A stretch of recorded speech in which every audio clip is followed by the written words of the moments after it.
Salam Warahmatullahi wabarakatuh. Selamat sore, salam sejahtera untuk kita semua. Yang sangat saya hormati Ibu Tri Risma Harini, Wali Kota Surabaya, Ibu Sandrayati Moniaga, anggota Komnas HAM, Ibu Aristi Widya Ramantika dari Gojek, dan Mas Galang Lufianto dari Fakultas Psikologi Universitas Gadjah Mada. Pertama kali tentunya kami bersyukur kehadirat Tuhan Yang Maha Kuasa bahwa pada hari ini kita diberi nikmat kesehatan dan nikmat-nikmat yang lainnya yang besar. Sehingga kita bisa berkumpul pada forum yang sangat penting ini. Yang pertama tentunya kami ingin mengucapkan kepada Ibu dan Bapak-Bapak sekalian yang menjadi narasumber dari diskusi webinar yang diselenggarakan oleh PPIKITS ini.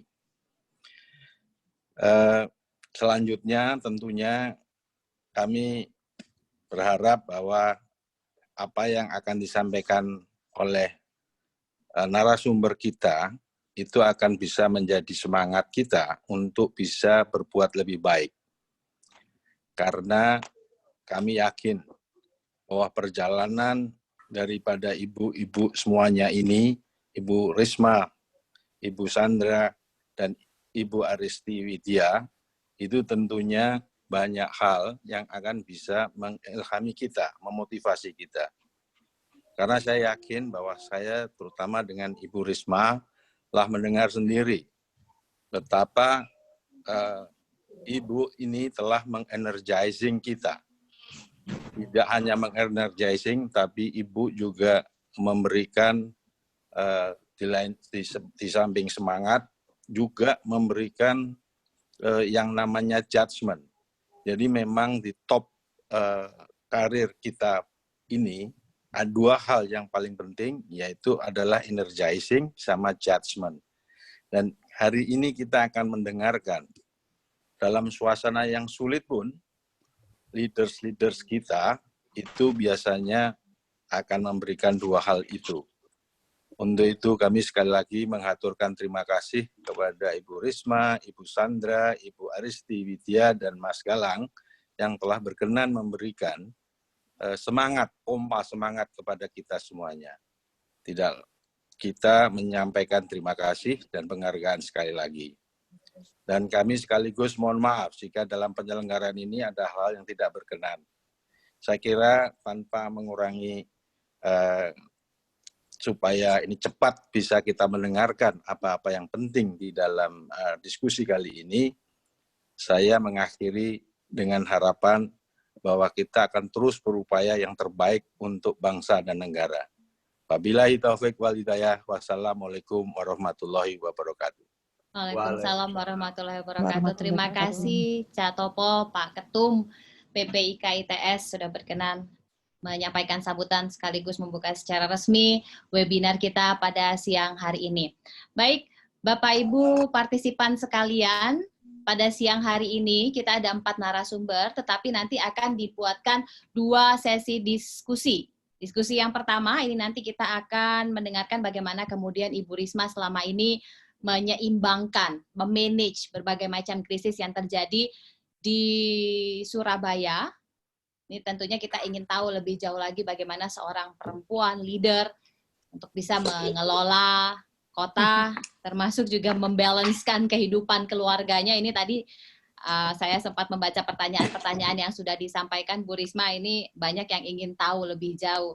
Dan nanti di sesi kedua akan ada 3 narasumber dari Komnas HAM, dari Gojek, dan juga psikolog. Karena memang kalau kita mencermati dampak dari COVID-19 ini bukan hanya terhadap ekonomi, tetapi kondisi kejiwaan kita lama-lama ada di dalam rumah juga kadangkala ini banyak yang sudah mulai terganggu, berhalusinasi dan lain-lain begitu ya kira-kira. Tapi apa memang benar begitu? Nanti kita tanya psikolognya. Saya tidak akan berlama-lama, saya persilahkan kepada Bu Risma terlebih dahulu. Ning Risma untuk berkenan sharing bagaimana sih sebenarnya kemudian memanage krisis di antara banyaknya aturan dalam kehidupan ini. Saya persilahkan Ning Risma untuk berkenan sharing kepada kita semua. Di sini sudah ada tercatat 191 partisipan yang bergabung. Monggo, Ning Risma. Terima kasih Mbak Brigita. Assalamualaikum warahmatullahi wabarakatuh. Waalaikumsalam. Selamat sore. Waalaikumsalam. Om Swastiastu, Namo Buddhaya, salam kebajikan.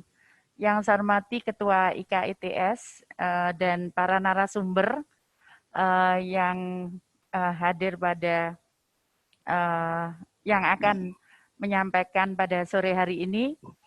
Terus terang saya jadi wali kota hampir 10 tahun, jadi hampir selesai. Februari nanti saya selesai.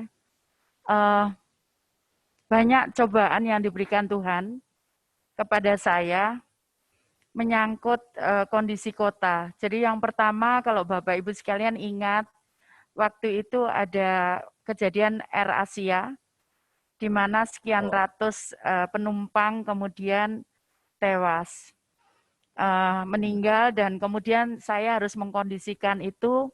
Hampir 2 bulan saya berada di posko untuk mengatasi masalah-masalah mulai hal kecil sampai menelusuri, karena kemudian ada asuransi dan sebagainya. Kemudian cobaan yang kedua saat terjadi teroris. Saat terjadi teroris itu terus terang saya shock, saya tidak pernah membayangkan kejadian bencana seperti itu. Tapi sebetulnya di awal saya jadi wali kota, saya September dilantik itu, Desember itu ada musim hujan di mana hampir seluruh wilayah Surabaya saat itu banjir. 3 hari 3 malam saya nggak tidur dengan Kepala Dinas PU. Nah kemudian setelah itu tadi kejadian Air Asia, kemudian ada kejadian bom, dan hari ini kita di Surabaya juga ada pandemi COVID-19. Jadi berbagai cobaan itu memang beda-beda penanganannya, tapi terus terang cobaan itu yang paling berat pada saat ini, yaitu di mana saya terus terang waktu awal itu sempat shock, sempat ketakutan sekali apa yang akan terjadi dengan warga saya. Terus terang saat itu apa yang harus saya lakukan? Kemudian saya komunikasi dengan para perguruan tinggi, kemudian saya komunikasi dengan para ahli. Nah, kemudian disarankan begini, harus ketahanan daya tahan tubuh dan sebagainya. Sementara kita tahu bahwa dengan adanya pandemi ini ekonomi juga turun, sehingga warga saya juga akan pemenuhan kebutuhan makannya terutama juga akan pasti turun karena daya belinya juga akan turun. Banyak PHK, kemudian juga ekonomi turun dan sebagainya. Itu terus terang yang membuat saya agak berat sekali. Bahkan mungkin saya nggak tahu badan saya turun berapa kilo ini. Saya nggak pernah nimbang, jadi sekarang baju saya kedodoran semua. Saya mencoba tiap pagi, saya bangun karena saya tiap hari mengerahkan kurang lebih ada 1.000 pasukan yang menyemprot mulai jalanan sampai tempat-tempat tertentu, sampai kemudian tempat-tempat ibadah dan sebagainya. Itu kita semprot hampir setiap hari, kita berputar terus, kemudian nyiapkan wastafel sebanyak itu. Coba bayangkan Bapak Ibu sekalian, saya mencoba membuat Surabaya ini menjadi indah, tapi tiba-tiba saya harus memasang wastafel ada di beberapa tempat yang ya tentu saja nggak elok gitu wajahnya. Tapi saya mencoba menerima itu, itu yang terbaik untuk warga kota. Kemudian belum lagi kami harus nelisik dari mana ini asalnya penyakit. Jadi mulai ketemu ini kemana-kemana, saya selalu monitor harian, day to day, siapa yang kemudian bertambah, dan kemudian karena apa dan sebagainya. Itu terus menerus hampir setiap hari saya ngontrol data-data pasien itu, siapanya, kemudian bagaimana kondisinya, apakah treatment apa yang sudah mereka terima, kemudian gimana mereka untuk memutus rantai penularan itu. Saya kerjasama dengan RT RW, kemudian kemudian dengan Babinsa, TNI dan Polri, kemudian dengan camat dan lurah. Kemudian saya juga harus ngecek dengan pasien, kondisi pasien. Saya telponi satu persatu, kondisinya bagaimana, apa sudah dilakukan swab dan sebagainya, atau rapid test dan sebagainya. Ini terus hampir setiap hari, pekerjaan itu terus saya lakukan. Nah, kemudian mencari tempat di mana rumah sakit bisa digunakan, kemudian komunikasi dengan rumah sakit, kemudian komunikasi dengan dokter, kemudian bagaimana membuat warga Surabaya itu daya tahan tubuhnya naik. Banyak sekali yang harus saya lakukan terus terang, tapi memang paling berat itu adalah ketakutan itu, karena terus terang saya terus terang sampai sekarang pun juga takut, bukan untuk saya, tapi saya takut warga saya terkena. Jadi karena itu kita tidak pernah istirahat, hampir tidak pernah istirahat. Saya pagi sudah ke kantor jam 5 saat sebelum puasa, karena saya harus menyiapkan makanan. Bagaimanapun petugas saya itu gajinya mereka pas-pasan, tentunya mereka akan kesulitan untuk mendapatkan makanan untuk daya tahan tubuh mereka. Belum lagi kemudian mengatasi karena banyak PHK, ekonomi turun, kami harus menyiapkan pengganti mereka karena mereka tidak bisa cari uang. Kami harus mengganti bantuan makanan atau sembako kepada mereka. Belum menyiapkan lagi untuk bagaimana para pasien ini, kita pastikan mereka dapat makanan selama mereka isolasi. Jadi itu terus hampir setiap hari ngomong orang sakit dan ngomong rumah sakit, dan kemudian juga kami harus menyiapkan makam dan sebagainya, bagaimana cara pemakamannya, bagaimana staf saya memakamkan, karena tidak boleh ditunda. Begitu ada yang meninggal, maka jam berapapun kami harus memakamkan itu. Jadi masalah itu demikian banyak dan sangat kompleks, mulai A sampai Z. Saya alami terus terang. Terus terang, kalau mau ditanya rasanya seperti apa, saya nggak bisa merasakan, saking beratnya ini. Dan sampai saya tidak pernah, biasanya di saat saya diajak bicara misalkan masalah sesuatu, saya selalu punya ada ide yang lain atau berpikir yang lain. Ini sampai nggak bisa saya berpikir, saya ditanyai bagaimana nanti, tolong saya jangan bicara itu dulu ya, saya tak menyelesaikan ini. Karena itu berat sekali Bapak Ibu sekalian, setiap hari saya harus mantau, jangan sampai kemudian ini berkembang terus gitu. Bagaimana memutus mata rantai ini, itu terus terang yang berat untuk saya sebagai wali kota.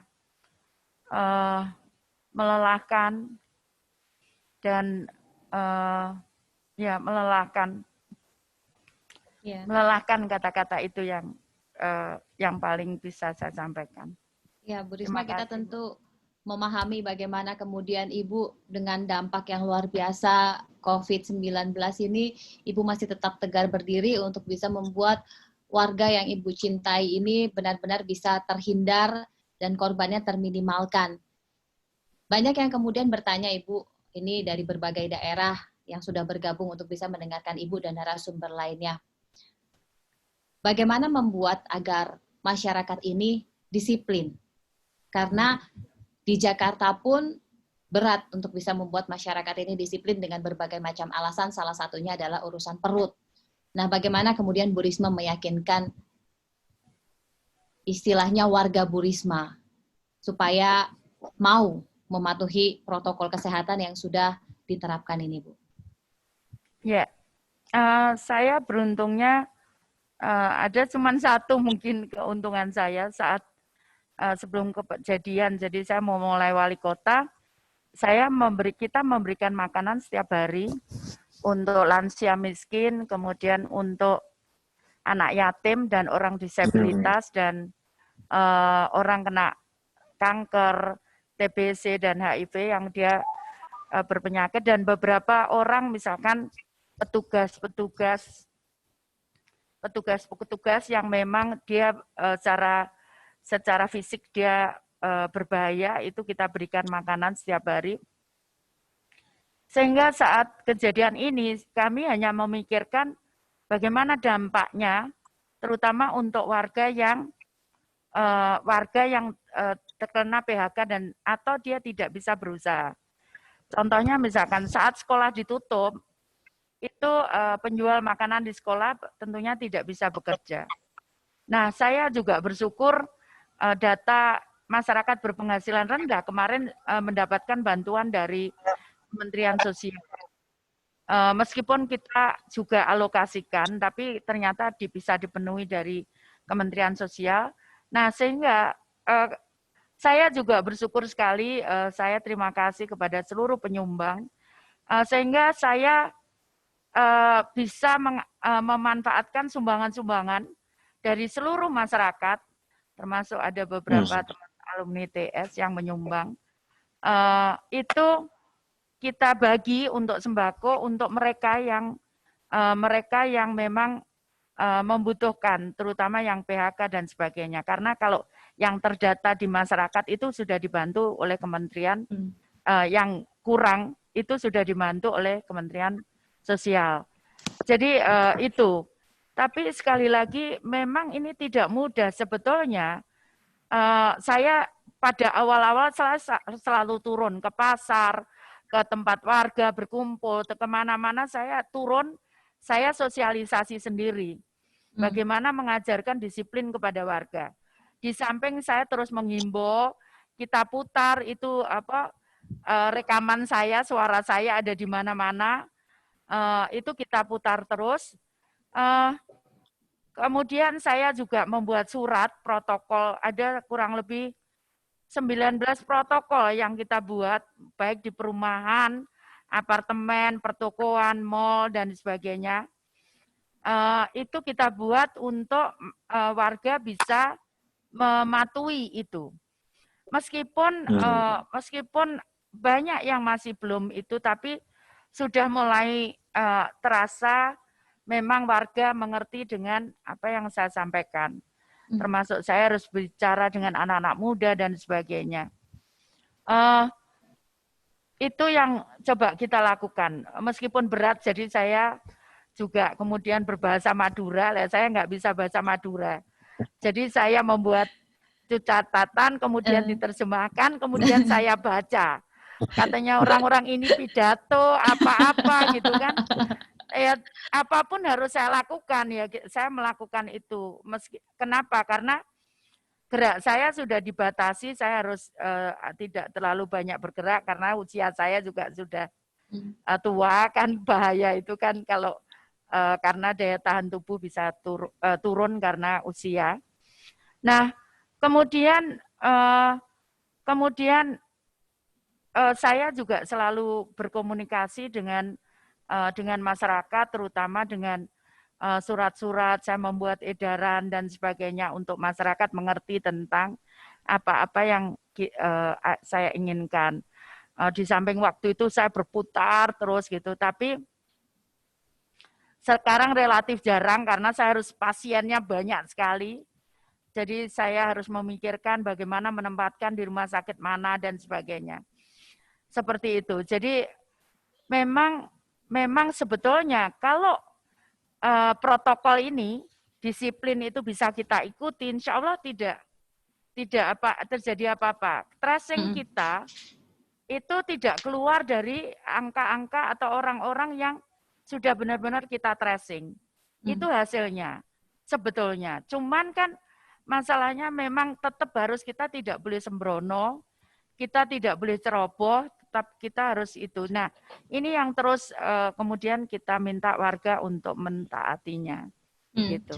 Bu, itu kalau kepada warga. Ini saya coba sarikan dari banyak pertanyaan yang sudah disampaikan kepada panitia untuk Bu Risma ya. Total ada 25 pertanyaan, Bu. Ini kemudian ada yang banyak bertanya begini, Bu. Ada miss yang kalau kita lihat di media itu antara pemerintah pusat dengan daerah. Ada overlapping kebijakan yang kemudian menuai istilahnya perdebatan sengit di media begitu Bu, antar kepala daerah mungkin atau kepala daerah dengan kementerian. Nah, Bu Risma ini tergolong yang adem ayem. Bagaimana kemudian Bu Risma menyikapi semisal ada perbedaan ataupun ya kontraproduktif dari antar kementerian ataupun dengan kebijakan dengan daerah lain. Nah, ini bagaimana Bu Risma memanage itu? Saya terus terang saya tidak pernah berusaha untuk, karena bagaimanapun kapasitas otak saya juga terbatas. Karena itu yang saya lakukan adalah bagaimana saya bisa berkonsentrasi penuh terhadap masalah yang harus ditangani. Tanggung jawab saya adalah warga Surabaya, karena sumpah saya kepada warga Surabaya. Karena itu saya coba menyelesaikan di Surabaya saja, karena sesuai kewenangan saya. Baru kalau kemudian misalkan itu menyangkut Surabaya dengan ini saya mencoba menyampaikan. Jadi contohnya misalkan, saya percaya bahwa saat kami punya alat sebetulnya itu bisa dipotong saat itu. Tapi karena kami nggak punya alat, kami membeli nggak bisa, nggak ada barangnya, kemudian kami juga minta nggak ada gitu. Nah, akhirnya, apa yang harus saya lakukan? Sudah, saya ngomong sama kepala, udah ini dianggap semua confirm positif. Sudah, kenapa? Nah, kemudian setelah itu kita kasih dia vitamin, kita kasih dia makanan untuk meningkatkan daya tahan tubuh. Karena saat itu nggak ada. Jadi akhirnya keputusannya ya bagaimana saya mengoptimalkan yang ada di kewenangan saya. Tapi kemudian saya mencoba, setelah saya ngomong, ini nggak bisa lagi. Akhirnya saya ngeluh Pak Menteri Kesehatan, kemudian saya ngeluh ke Kepala BNPB. Nah, alhamdulillah mereka percaya dengan saya, kemudian mereka memberi peralatan itu. Nah, kemudian saya bisa melakukan sekarang ini. Meskipun sebetulnya saya tahu itu sudah sangat terlambat gitu, tapi saya kan tidak boleh menyerah begitu. Saya harus melakukan yang terbaik untuk warga saya gitu. Meskipun itu berat sekali. Ada yang kemudian berat bukan hanya mengurusi warga Surabaya, tetapi membalanskan hidup antara seorang Tri Risma hari ini sebagai wali kota dan Tri Risma hari ini sebagai istri, ibu, dan anak. Ataupun nenek. Nah, bagaimana kemudian Bu Risma menempatkan posisi Bu Risma supaya semuanya ini balance, jadi keluarga tidak merasa terpinggirkan atau terabaikan. Nah, ini seperti apa, Bu? Ya, itu yang berat, Mbak. Karena saya biasanya bisa kemudian memisahkan antara pekerjaan. Begitu saya di rumah, saya mencoba melepas semua pekerjaan. Tapi ini nggak bisa. Karena ini menyangkut nyawa warga saya, menyangkut keselamatan warga saya, sehingga saya kadang pun masih terpengaruh gitu saat di rumah, saat kondisi ini. Jadi tapi saya mencoba bagaimana tetap bahwa saya tidak boleh mencampur adukkan gitu. Meskipun itu berat kadang-kadang. Nah, akhirnya saya juga mencoba mengajak mereka masuk ke dalam masalah saya. Yang sebelumnya nggak pernah saya mengajak itu. Karena ini kondisinya berat, saya terus terang butuh juga itu. Nah, akhirnya pada waktu sahur, pada waktu buka, saya mencoba menceritakan. Yang sebelumnya nggak pernah. Saya selalu memisahkan antara ini pekerjaan dan ini rumah begitu. Tapi saat ini karena mungkin berat sekali untuk saya, sehingga seringkali saya cerita meskipun kalau sudah terlalu berat saya enggak boleh gitu, supaya mereka juga enggak ikut kebebanan gitu. Ya. Ibu, kalau dari protokol kesehatan, kalau dari penanganan secara teknis supaya tidak banyak warga yang terkena dampak, ini sudah diupayakan oleh Bu Risma. Yang kemudian orang juga ingin tahu, Bu, apa yang kemudian disiapkan oleh pemerintah kota, dalam hal ini Bu Risma sebagai wali kota, untuk bisa membuat agar ekonomi ini masih terus menggeliat. Karena banyak daerah sudah mulai mengeluhkan, termasuk juga pengusaha-pengusaha.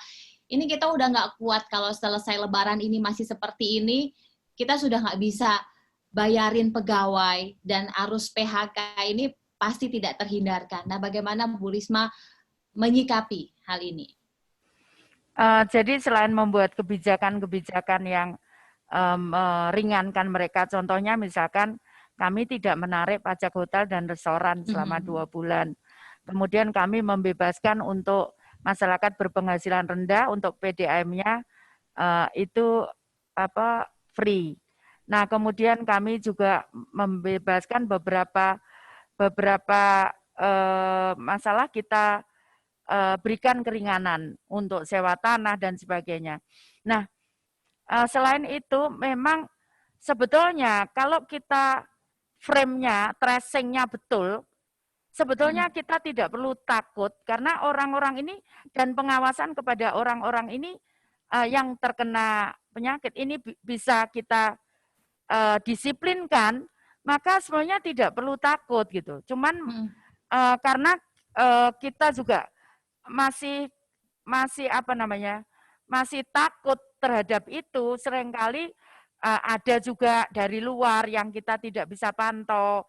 Kadang juga Surabaya ini kan bebas dari Sidoarjo, dari mana.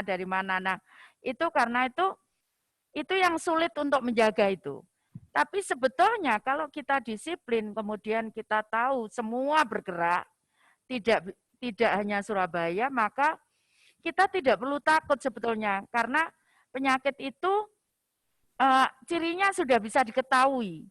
Gitu. Cuman masalahnya itu tadi, ya kita tidak bisa kemudian berhenti di situ. Nah, tapi sebetulnya yang kita harus taati misalkan disiplin. Seperti pasar, saya harus ngatur pasar. Saya harus ngatur pasar, jaraknya sekian, 2 meter, tidak boleh bersebelahan. Jadi ngatur di terminal, ngatur di ya semua, termasuk kantor-kantor, termasuk staf-staf di kelurahan itu harus kita atur bagaimana supaya protokol itu bisa diikuti. Jadi seperti itu. Nah, memang berat, tapi saya percaya bahwa Tuhan tidak akan memberikan cobaan umatnya di luar kemampuan itu. Saya percaya itu. Banyak yang kemudian sudah mulai mengeluhkan, ini kita harus di rumah saja, kita tidak bisa ngapa-ngapain, kita kesulitan untuk melakukan atau beraktivitas, bahkan ada yang mulai jenuh dan tidak, dalam tanda petik, mulai tidak peduli, Bu Risma. Kepada orang-orang yang masih begitu, apa yang mau Bu Risma sampaikan? Iya, kita harus tahu, sekian tahun kita bahagia, kita tidak ada masalah. Tapi kemudian Tuhan memberikan cobaan ini. Mungkin tidak sampai setengah tahun. Apa ya kemudian kita harus kemudian menyerah dengan keadaan? Saya percaya bahwa di setiap Tuhan memberikan cobaan, sebetulnya di situ juga ada peluang. Mari kita cari peluang-peluang yang mungkin, dan tidak kemudian menyerah. Kemudian kita terus berusaha di tengah keterbatasan kita. Di tengah keterbatasan kita, berat memang. Tapi ayo kita lihat, kita berpikir, kemudian kita berpikir lebih jauh lagi, sebetulnya kesempatan apa. Jadi berpikirnya dibalik. Kesempatan apa yang yang diberikan Tuhan kepada kita di tengah keterbatasan ini. Jadi saya ingin menyampaikan, jadi contohnya misalkan, kenapa sekarang anak-anak sekolah, kemarin saya bicara dengan anak-anak di sekolah, sekarang mereka belajar dengan online begitu. Nah kemudian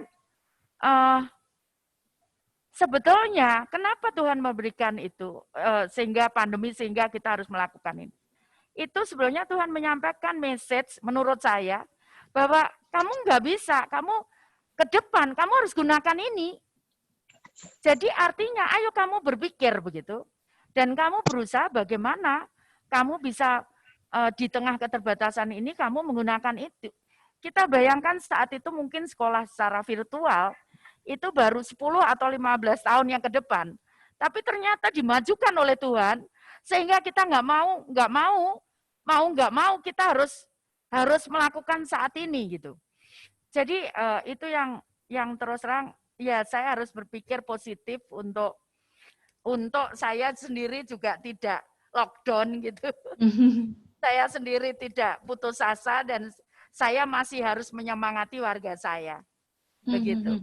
Ibu terakhir, Ibu perempuan, bagaimana kemudian karena ini diselenggarakan oleh atau hostnya adalah teman-teman dari bidang pemberdayaan perempuan Bu Risma. Apa yang mau Bu Risma sampaikan kepada perempuan-perempuan di luar sana yang ini sepertinya sudah semakin berat, mulai ngurus anak yang biasanya ke sekolah sekarang seharian ada di rumah, kemudian semuanya diurusin menjaga kesehatan, termasuk juga bekerja dari rumah. Nah, bagaimana sharing dari Ibu terakhir dan juga pesan supaya kita semua, terutama para perempuan-perempuan ini bisa memanage stresnya seperti yang Bu Risma lakukan.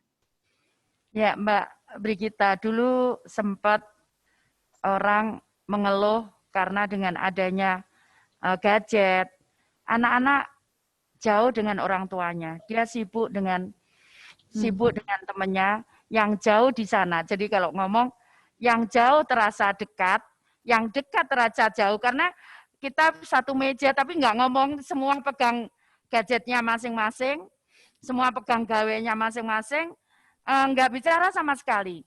Nah sekarang Tuhan memberikan, kamu kumpul sekarang, kamu ketemu dengan keluargamu seperti itu. Nah dari hasil pembicaraan dengan anak-anak, saya sempat mereka juga agak shock itu karena biasanya gurunya nyampaikan, ayo kamu bagus, ayo nilai, ayo, oh ini bagus, meskipun mungkin jelek ya, gurunya selalu katakan itu. Bu Risma, aku nggak dapat itu lagi dari Bu Guru. Oke, nanti aku bilang ke mamamu, untuk mamamu muji kamu. Oh gitu Bu Risma, oh iya, saya bilang gitu. Jadi artinya apa? Kita kadang sebagai orang tua memang mungkin kita perhatian, dia bisa sekolah, dia semua bisa dapat. Tapi apakah kemudian kita merhatikan perasaan mereka selama ini? Nah, dengan kita berada di rumah bersama-sama, nah kita tahu, oh ternyata dia seperti itu, oh ternyata dia begini gitu. Jadi itu menurut saya nilai positif yang diberikan Tuhan kepada kita. Mari kita nikmati. Mari kita nikmati karena kita harus percaya bahwa Tuhan tidak akan memberikan cobaan di luar kemampuan kita. Dan mungkin saatnya memang kita dekat dengan anak-anak untuk kita mengetahui bagaimana kondisi anak-anak secara real. Karena terus terang Mbak Brigita, saya wali kota ini nggak hanya nangani bangun jalan, saluran, tapi saya juga merhatikan anak-anak. Banyak anak-anak di luar sana, dia punya masalah. Saya sampai hafal muka anak-anak itu, jadi oh itu ada masalah. Begitu saya ngomong, dia akan, oh kamu ada masalah. Tolong, biasanya saya bawa psikolog, tolong cek ada masalah apa dia. Ternyata betul dia ada masalah. Jadi mari kita sama-sama, karena kepada siapa mereka akan mengadu kalau bukan kepada kita orang tuanya. Luar biasa sekali. Iya.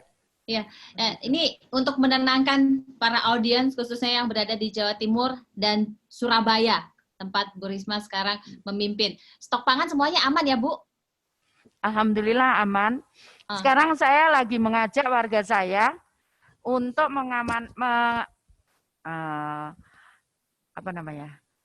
memanfaatkan lahan-lahan kecil di rumahnya untuk kita bisa menanam apa saja yang bisa kita makan. Kita Berkebun. tidak tahu apa yang akan terjadi, tapi kita akan lebih kita akan lebih aman kalau kita bisa mempunyai makanan sendiri. Nah, di balai kota, di lantai 2 saya nanam padi, saya nanam terong. Di balai kota, nanti mungkin rumputnya sementara saya ambil, saya akan nanam ubi jalar supaya bisa untuk dimakan. Nanti kalau sudah nggak ada apa-apa ya ditanami rumput lagi. Begitu. Baik. Jadi benar-benar bisa memanfaatkan segala macam potensi yang ada ya Bu ya, dan melihat berbagai macam bencana yang ada di sekeliling kita ini menjadi suatu potensi dari sisi yang positif supaya kita tetap sehat dan imun kita terjaga. Begitu kira-kira ya, Ning Risma nggih. Iya. Ibu, ini boleh saya undang narasumber yang lainnya ya Bu? Sebelum kita berpisah sama Ibu, supaya kita bisa foto bersama, saya boleh mengundang Ibu Sandrayati Moniaga yang merupakan Wakil Ketua Bidang Eksternal Komnas HAM. Ibu Sandra, selamat siang. Sudah bergabung bersama kami. Mbak Brigita. Sore, ya sudah sore. Selamat sore Ibu Risma yang kami cintai. Selamat sore.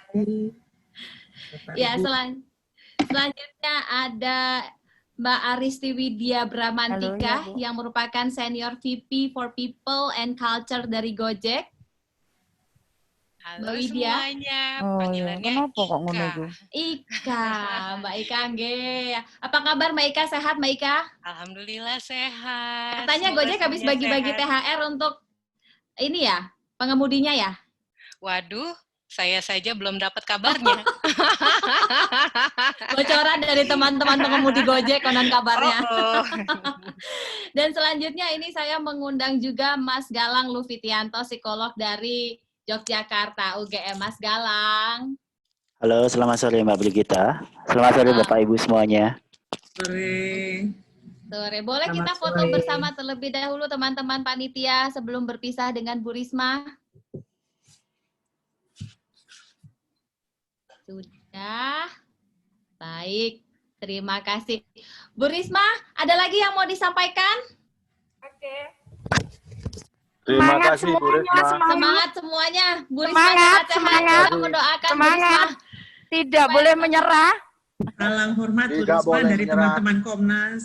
Oh, terima kasih. Ya. Saya Nggih. sebetulnya juga nggak setuju PSBB, tapi ya Harus lebih Ya. ketat malah Bu. Kami.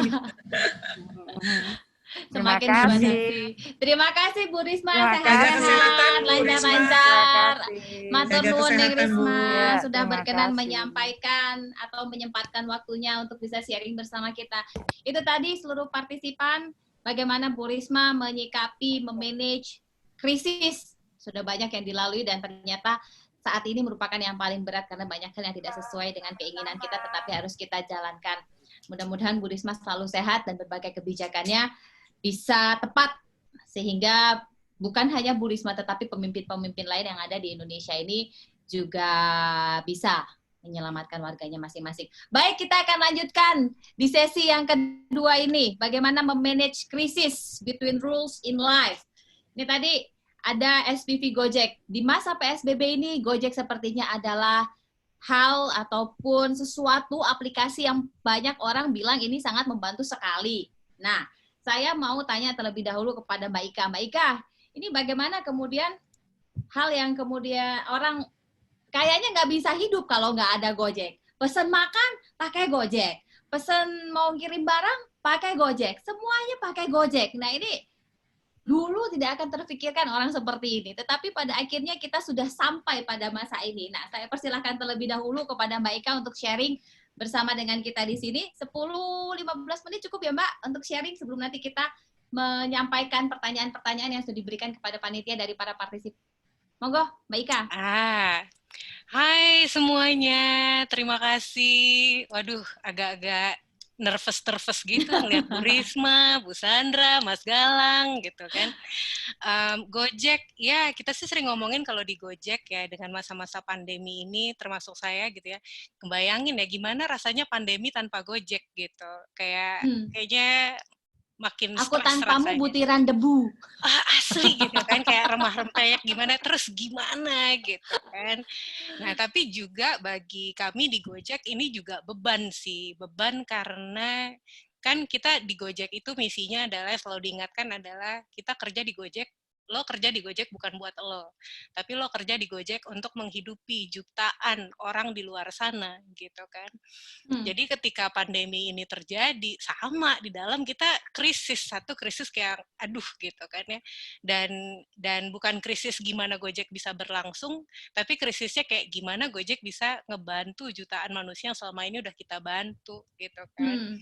Jadi serunya di masa pandemi ini, kita semua yang terjebak di rumah, kan semuanya agak-agak krisis identitas kan, kayak siapa gue, apa fungsinya hidup ini, terus apa sebenarnya makna dari kehidupan gitu kan, tiba-tiba terpaksa untuk reflect. Nah, di Gojek sama. Sebagai organisasi, akhirnya kita menanyakan kembali the fundamental questions. Apa sih peran kita di dunia ini, gitu kan?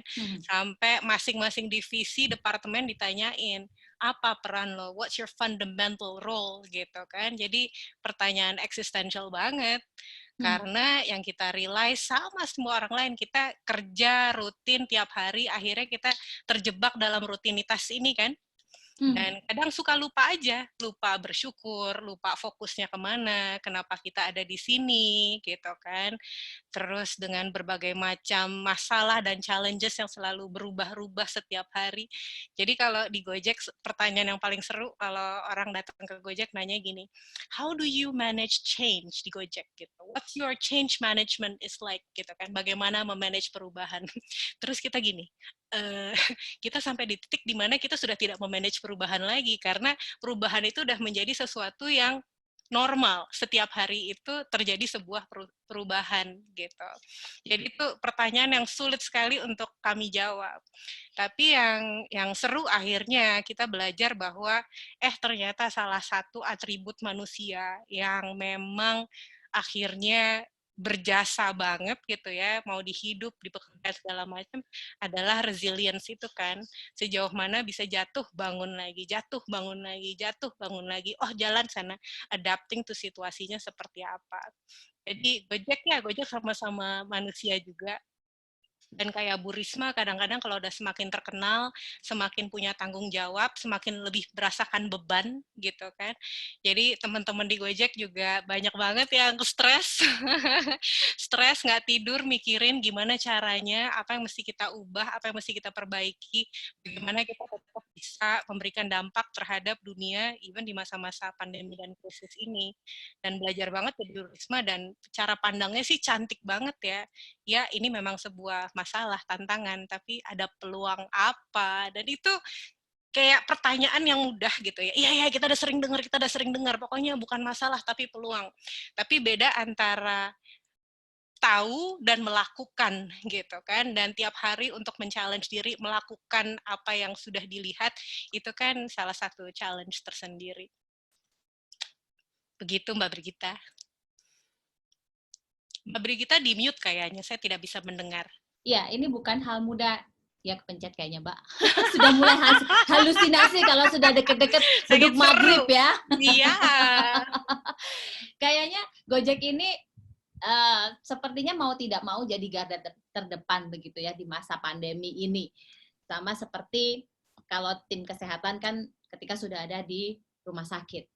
Namun Gojek ini istilahnya pahlawan bagi kita semua, para pengemudi ini yang mengantarkan makanan, yang mengirimkan apa yang kita butuh, termasuk juga pengemudi-pengemudi yang lainnya juga ada yang mengantarkan kita kalau Gokar ya tentunya. Nah, ini bagaimana kemudian membuat mereka-mereka yang menjadi istilahnya rekan kerja dari Gojek sebagai aplikasi ini supaya mereka tetap memberikan yang terbaik di masa pandemi ini. Kan mereka juga kadang-kadang takut juga, tapi mereka juga butuh makan. Nah, ini gimana kemudian meyakinkan mereka bahwa ini adalah hal baik. Anda semua sudah melakukan hal baik. Untungnya ya, saya itu merasa orang Indonesia itu salah satu orang yang paling baik satu dunia. Nih kayak even kalau ada turis datang ke Indonesia kemanapun, mereka selalu bilang orang Indonesia itu memang paling aneh deh, gue belum pernah ketemu tipe manusia sebaik orang-orang Indonesia. Dan ketika kita ngelihat orang Indonesia dari segi kemanusiaannya, sebenarnya kita nggak perlu meyakinkan apapun gitu loh. Jadi kebanyakan Gojek driver ini memang kemanusiaannya sudah sangat tinggi. Kita sering lihat sebelum masa pandemi pun gitu ya, dan saya pernah ngerasain langsung. Saya pernah lagi naik ojek mau berangkat ke kantor. Di tengah jalan ojeknya mogok kan, dia berhenti gitu. Terus abangnya bilang tunggu mbak, tunggu sebentar gitu. Nggak lama kemudian kayak 2 detik ada ojek lain langsung berhenti set gitu kan, kayak kenapa mas gitu, oh ojek saya mogok gitu kan. Terus abang lain, ayo saya anterin gitu, kemana? Oh masih ada 4 kilo lagi sih mas. Iya nggak apa-apa saya anterin. Terus mas gimana? Udah nggak apa-apa bu, yang penting ibu sampai tujuan dengan selamat. Tanpa basa-basi dia nganterin saya sampai ke tujuan juga, padahal dia kan nggak tahu saya kerja di Gojek atau enggak kan. Dan ketika saya mau bayar pun dia juga nggak mau dibayar. Dan saya dan teman-temannya sering banget dengar cerita-cerita seperti ini. Jadi bagi kami, kalau saya belajar ngeliat mereka tuh, mereka nggak perlu convince apapun gitu kan. Tapi yang harus kita ingat sebagai orang-orang yang berinteraksi dengan para driver-driver partner-partner ini, sejauh mana kita sudah mengapresiasi dan meng-acknowledge mereka. Kadang kan kita yang suka lupa kan gitu. Mereka of course mereka kadang-kadang they have good days, they have bad days. Right? Jadi kadang-kadang kalau misalnya mereka ketus dikit gitu kan, pernah kalau di telepon Gojek rumah, Bu, ini rumahnya mana sih Bu? Terus kita kesenggol, kok dia kasar banget. Terus kita suka lupa, ya Allah, mereka di luar udah berapa jam, mereka pasti capek banget, hujan, matahari, segala macam. Masa kita nggak ada sih kayak empatinya sedikit pun gitu kan? Dan mungkin ini pertama kali. Nah dari Gojeknya sendiri juga mikir, bagaimana kita bisa mengapresiasi mereka lebih, bagaimana kita bisa mensupport mereka lebih. Maka sekarang kalau ngelihat tips di aplikasi Gojek bisa sampai 100.000 kan? Gitu. Jadi sambil beramal. Ya, kan ya mereka garda depan. Tanpa mereka mungkin aku tidak makan dan belanja. Jadi ada hal-hal culture yang berubah pada akhirnya dengan keberadaan Gojek dan adanya pandemi ini. Dan ternyata kita semua dipaksa untuk mau berubah, kalau tadi kata Bu Risma. Memanfaatkan apa yang ada. Kita coba geser ke Bu Sandra. Bu Sandra, tadi sempat disampaikan bahwa PSBB nggak ada yang mau loh PSBB, karena kan takdirnya manusia ini untuk berinteraksi dengan orang lain, tapi sekarang harus dibatasi.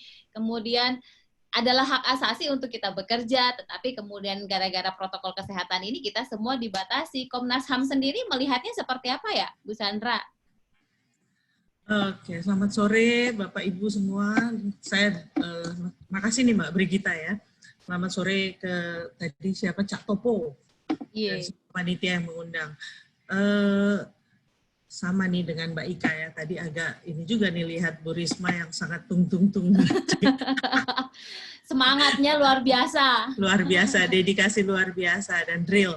Memang ketika seseorang bertugas di garda depan yang berhadapan langsung dengan warga, itu akan lain passion dan situasinya ya. Dan kita beruntung ada pemimpin perempuan seperti Bu Risma yang memang bekerja dengan sepenuh hati dan pikiran.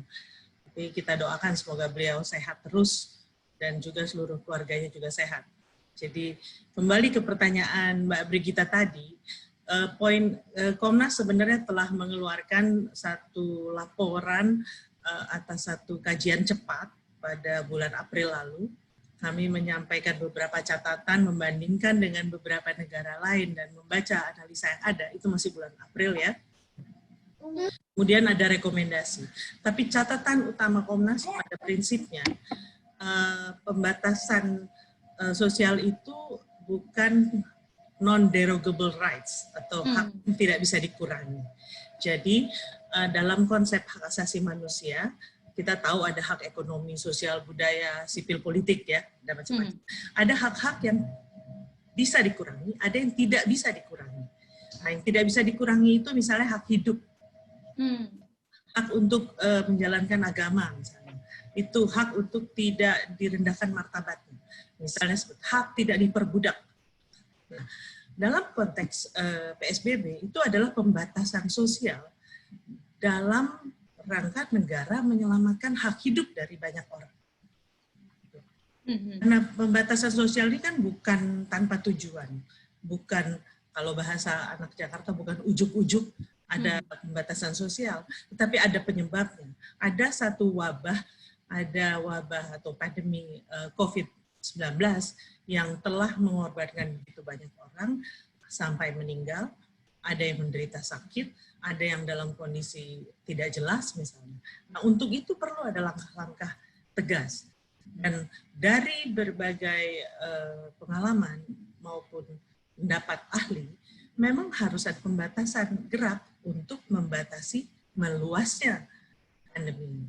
Jadi kembali lagi, pembatasan sosial ini merupakan satu langkah yang memang membatasi hak asasi, tapi yang dibatasi itu adalah hak asasi yang memang bisa dibatasi. Gitu, Mbak. Tapi kalau dari Komnas HAM sendiri melihat kondisi pandemi yang benar-benar membuat orang susah, dalam tanda petik bukan hanya susah yang cuma susah tidak bisa keluar rumah, semuanya dibatasi, tapi banyak hal yang membuat kita sendiri kadangkala kayak yang tadi Mbak Ika sampaikan, kita ini mau apa ya? Kita ini sebenarnya apa ya? Kita ini bagaimana ya? Nih Komnas HAM sendiri ada tidak catatan-catatan berkaitan mengenai krisis COVID-19 ini? Ada gini, kalau dari kami ini kan dua hal. Kami sebenarnya malah menuntutnya lebih tinggi ya, karantina wilayah sebenarnya. Karena pembatasan sosial itu masih lebih abu-abu. Kalau menurut Komnas HAM, memang tentunya semua kebijakan itu harus komprehensif. Dalam hal ini, ketika ada pembatasan sosial, ketika misalnya ada karantina, itu memang kebetulan tidak ada, negara memang harus memenuhi beberapa kewajiban. Jadi misalnya dalam konteks pekerjaan, dalam konteks penghasilan, pendapatan. Nah ini yang harus secara serius ditangani. Jadi kebijakan untuk PSBB harus dibarengi memang dengan bantuan-bantuan kepada mereka yang sulit. Dan juga memastikan kepada pihak korporasi tidak melakukan PHK dalam kondisi seperti sekarang.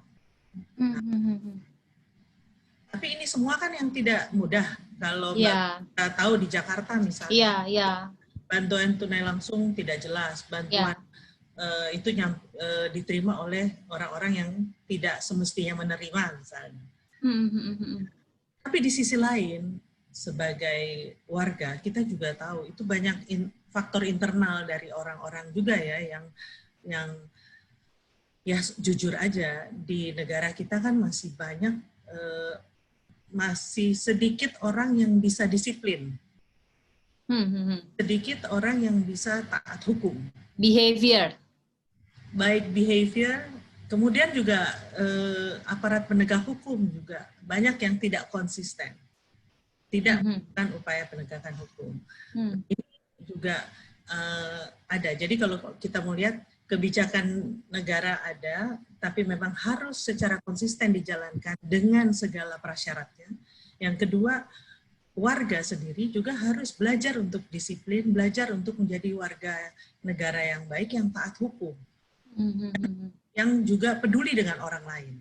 Ya, gitu. Jadi ada banyak dimensi, bukan cuman kita melihat diri kita ini sebagai warga negara yang baik mematuhi anjuran pemerintah, tetapi juga kita sebagai warga yang taat hukum, tapi juga kita sebagai individu makhluk sosial yang berempati dengan sesama kita. Kira-kira seperti itu, benar ya Bu ya? Ya. Kita coba geser ke pandangan dari Mas Galang nih, psikolog. Sudah ada laporan-laporankah yang datang ke Mas Galang berkaitan mengenai mereka yang sudah mengalami gangguan kejiwaan akibat kelamaan di dalam rumah? Mas Galang. Halo ya. Jadi sebenarnya sudah banyak ya. Kebetulan saya di UGM sendiri, tempat saya mengajar, kita juga punya kayak call center untuk rujukan psikolog. Dan memang rata-rata melaporkan banyak terjadi stres yang terkait dengan dibatasi interaksi sosialnya. Baik dengan teman, dengan keluarga, dan lain sebagainya. Nah, kalau kita melihat memang manusia itu kan sebenarnya adalah makhluk sosial ya. Bahkan kalau di banyak penelitian tuh manusia disebut sebagai social animals. Benar-benar makhluk yang memang nggak bisa lepas dari interaksi sosial. Dan terlebih lagi bangsa Indonesia ini kan bangsa kolektif ya. Kalau kita melihat ada cultural orientation, ada individualistik dan kolektivistik. Bangsa Indonesia ini adalah bangsa-bangsa yang kolektif, yang hubungan sosialnya sangat erat ya. Dan sehingga bahkan kalau orang-orang Jawa gitu punya perumpamaan mangan ramangan kumpul, makan nggak makan asal kumpul ya. Ini membuat pembatasan sosial ini menjadi dampaknya besar bagi orang-orang Indonesia. Kebetulan Februari yang lalu saya baru postdoc di New York, Mbak, dan saya melihat perbedaan yang sangat kontras ketika pembatasan sosial itu tuh terjadi di Amerika dan di Indonesia. Yang sangat kena sekali adalah kemudian di Indonesia adalah identitas sosial mereka. Ketika mereka dibatasi sosialnya, mereka menjadi mempertanyakan itu ya, kita ini orang Indonesia yang biasanya seperti ini, jangan-jangan ntar kita jadi individualis gitu ya. Nah, kemudian satu lagi terkait dengan interaksi sosial, itu kita kalau belajar biopsikologi ada satu hormon namanya hormon oksitosin. Nah, hormon oksitosin itu adalah hormon anti stres. Dan hormon oksitosin itu diproduksi ketika kita sedang berinteraksi sosial dengan orang lain. Nah, ini kan menjadi akan susah dalam kondisi seperti ini. Di satu sisi kita banyak mengalami stres, misalkan kehilangan pekerjaan,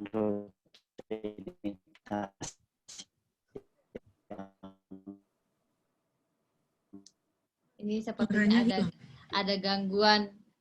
ada gangguan koneksi dengan Mas Galang. Nah, ini juga yang kemarin sempat disampaikan oleh Pak Menteri Kominfo bahwa kita ini dipaksa untuk masuk ke digital, tetapi ternyata sepertinya kita masih belum siap dengan digitalisasi ini. Tiba-tiba koneksinya hilang yang kita lagi ngomong, begitu kan?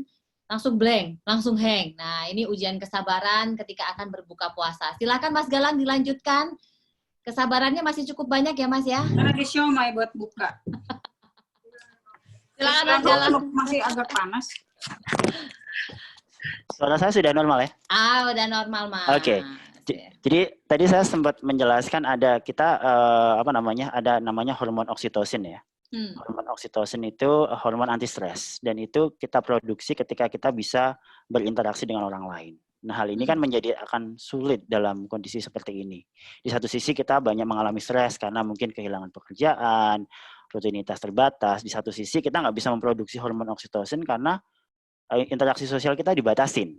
Tapi ada satu cara yang bisa kita lakukan untuk tetap menghasilkan hormon oksitosin, yaitu dengan cara membantu orang lain. Nah, di sini kebetulan ada Mbak Ika dari Gojek, itu yang saya juga akhirnya banyak membantu orang lain dengan caranya misalnya saya mengirimkan GoFood ke teman saya. Nah, ketika kita mengirimkan, ketika kita helping others, kita itu juga sebenarnya sedang membantu diri kita. Ketika kita membantu orang lain, itu berarti kita sebenarnya sedang membantu diri kita untuk menjadi lebih kuat. Nah, itulah yang kemudian di sini ketika kita nggak bisa berhubungan sosial dan kemudian hormon oksitosin kita turun dan harusnya kita menjadi semakin stres, kita harus mikir nih gimana sih caranya untuk bisa mempertahankan hormon oksitosin ini tinggi, yaitu dengan cara kita berbagi. Ya, jadi ada hal-hal yang sebenarnya bisa menjadi solusi ya, Mas ya. Cuman kan kita ini nggak bisa dipungkiri ya, Mas ya, namanya manusia biasanya kita keluar, kita ketemu orang, sekarang ketemunya cuma lewat WhatsApp call, ketemunya cuma lewat video call. Ada hal yang berubah dan ada rasa yang kadang-kadang rindunya ini semakin mendalam. Nah, orang LDR. Ini secara psikologis begitu ya memang ya? Iya, jadi memang kalau dalam komunikasi itu kan kita nggak hanya verbal ya. Jadi ketika kita ketemu langsung, tatap muka itu kan kita dari verbal, ada non-verbal, dan kadang-kadang yang dirindukan itu justru yang non-verbalnya itu. Karena saya membaca sebuah literatur bilang bahwa sebenarnya komunikasi kita itu 80% itu dari komunikasi non-verbal. Jadi misalnya dari ekspresi muka kita, dari gerak tubuh kita, dari proximity, jarak kita itu adalah salah satu komunikasi. Verbal itu cuma 30%. Nah, artinya kemudian ketika kita menggunakan WhatsApp gitu ya, kita kehilangan 70-80% komunikasi, dan itu yang membuat kita jadi kayak merindukan hal itu gitu ya. Tapi untungnya sebenarnya saat ini tuh teknologi sudah semakin maju ya. Ya meskipun nggak bisa menggantikan interaksi face to face, tetapi at least ya dengan contoh menggunakan Zoom seperti ini kan ketangkep semua nih apa namanya secara visual. Mungkin yang nggak ketangkep baunya aja itu. Cuma kalau semua apa namanya sehingga kalau Zoom itu saya pakai celana pendek ini sebenarnya. Artinya kalau biasanya dikeluhkan kalau misalkan Zoom meeting itu, aku belum mandi nih, ya nggak apa-apa, karena itu kan nggak ketangkep gitu ya. Nah, artinya di sini kemudian teknologi sudah mencoba untuk mengcapture banyak non-verbal communication yang dibutuhkan dalam komunikasi, tapi memang nggak semuanya. Tapi ya itu lebih baik ketimbang teknologi zaman dulu kan lebih lebih kurang kompleks. Ya. Benar. Nah, ini ya artinya kemudian ini yang kita sebut sebagai new normal ya, yang kita harus mau nggak mau menerima kondisi ini sebagai salah satu alternatif untuk tetap saling berhubungan. Iya, ini kalau kita bicara tentang pandemi, memanage krisis, ternyata krisisnya bukan hanya krisis kantong, karena banyak orang yang tadinya biasa bekerja, dapat ceperan dan lain-lain, pada akhirnya semuanya berkurang, tetapi juga krisis psikologis, jadi kesehatan jiwa dan raga. Ini sore-sore makin balance hidup kita sepertinya. Kita coba sampaikan, Pak Mas dan Mbak Cak dan Ning, ini ada beberapa pertanyaan yang sudah disampaikan kepada panitia yang ditujukan kepada Cak dan Ning sekalian. Ini mungkin bisa saya bacakan saja, nanti bisa direspon oleh Cak dan Ning sekalian. Ini kepada Bu Sandra, ada yang bertanya bagaimana kemudian menyeimbangkan pekerjaan dengan kegiatan di rumah. Karena jadi komisioner Komnas HAM ini kan pekerjaan yang ya ngeri-ngeri sedap begitulah kira-kira.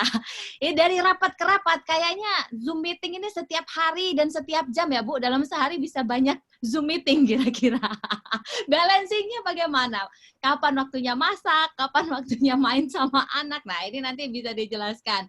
Kemudian ini ada juga yang bertanya dalam kaitannya mengenai PSBB ini, tadi sempat disampaikan banyak orang yang kemudian stres Bu. Sudahkah ada laporan gara-gara stres kelamaan PSBB ini kemudian KDRT. Nah, ini ada yang nanya dari Denpasar, Bu. Ada Kenny, ini founder komunitas Trilogy of Female. Apakah memang mungkin juga ada hal seperti itu? Ada juga yang bertanya, ini dari Jakarta, kalau kita bicara mengenai PSBB, ini kan mestinya ada pembatasan ataupun pemenuhan kebutuhan tadi, Bu. Harus balance kan, Bu, ketika kemudian dibatasi, mestinya juga ada yang dipenuhi. Nah, kira-kira sampai sejauh ini seperti apa evaluasi dari Komnas HAM? Ini saya bacakan yang ke masing-masing terlebih dahulu ya. Ini Bu Sandra juga ada yang bertanya tentang sampai saat ini apakah memang ada pelanggaran HAM atas standar kesehatan, karena memang kalau kita melihat ini kan petugas kesehatan asmatnya banyak yang kurang ya Bu, APD-nya Bu. Nah, ini kalau dari Komnas HAM sendiri melihatnya seperti apa? Saya bergeser ke Mbak Ika. Nah, ini pertanyaan-pertanyaannya saya sampaikan supaya nanti bisa direspon oleh Cak Daning sekalian. Dalam kaitannya tentang Gojek, ini kan culture kerja yang berbeda dari sebelumnya. Membuat rekan kerja partner para driver-driver ini sebagai rekanan. Nah, membangun culture bukan hal yang mudah. Bagaimana kemudian Gojek ketika itu mengaplikasikannya? Ini pertanyaan dari Lina Lutfiana, IAIN Surakarta. Ada pertanyaan juga dari Iren, nah ini sama juga dengan Bu Sandra tadi. Bagaimana membalancekan kehidupan antara Mbak Ika sebagai Mbak Ika yang merupakan SPV Gojek, dan Mbak Ika sebagai seorang personal. Karena kadang-kadang kan nanti kalau kayak Bu Risma tadi, makin susah dengan kehidupan yang sekarang ini membalancekan. PSBB ini kayaknya goler-goler lebih nikmat dibandingkan kita bekerja, begitu kan? Bekerja sejam, goler-golernya 8 jam. Nah, ini kan, ini fakta-fakta yang kemudian bisa kita bahas di sini, nanti kita tanyakan juga sama Mas Galang. Ini Mbak Ika, kita lanjutkan pertanyaannya. Adakah kemudian program khusus yang dibuat atau diskemakan oleh Gojek karena memang kondisi pandemi ini kan first major. Nah, adakah kemudian program-program inovasi-inovasi dalam kaitannya mengenai pandemi ini selain tadi memberikan tips lebih besar supaya imun kita tetap baik? Itu tadi beberapa pertanyaan untuk Mbak Ika. Nah, sekarang Mas Galang ini mungkin pertanyaannya juga sudah dibaca dan sudah dijawab melalui voice note. Tapi mungkin intinya kalau ke Mas Galang, gimana caranya kita bisa tetap normal? Karena untuk tetap waras, ini bukan hanya bisa dilakukan, menjaga kewarasan ini dengan ngopi. Nah, gimana tipsnya nanti dari Mas Galang? Saya persilakan terlebih dahulu kepada Bu Sandra. Monggo, Ning Sandra. Makasih Mbak Brigita. Ning Brigita. Saya mohon izin share ini aja boleh. Presentasi ya. Boleh. Silakan.